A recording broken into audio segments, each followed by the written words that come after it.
గుడి నుంచి ఇంటికి వచ్చిన తర్వాత దేవుడికైతే పెట్టుకునేసాం. ఇంకా జాతర అంటే మ్యాక్సిమం నాన్ వెజ్జే కదా. సో ఇక్కడ మా వాళ్ళు biryani, mutton fry, chicken fry, raita ఇవన్నీ అయితే చేసేసారు.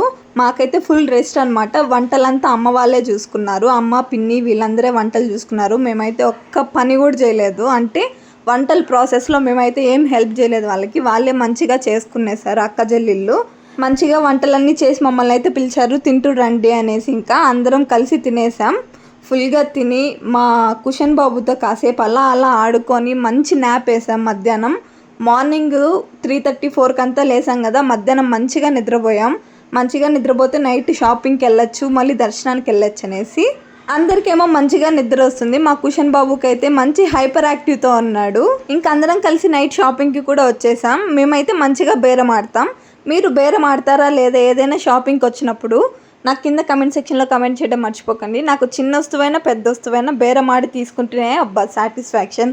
మీరు ఏ కేటగిరీనో చెప్పడం మర్చిపోకండి.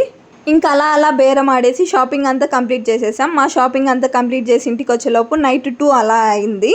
ఇంకా మార్నింగ్ అమ్మవారిని అయితే నిమజ్జనం చేశారు కదా. కంటిన్యూషన్ నెక్స్ట్ వ్లాగ్లో మీతో షేర్ చేస్తాను. Bye guys.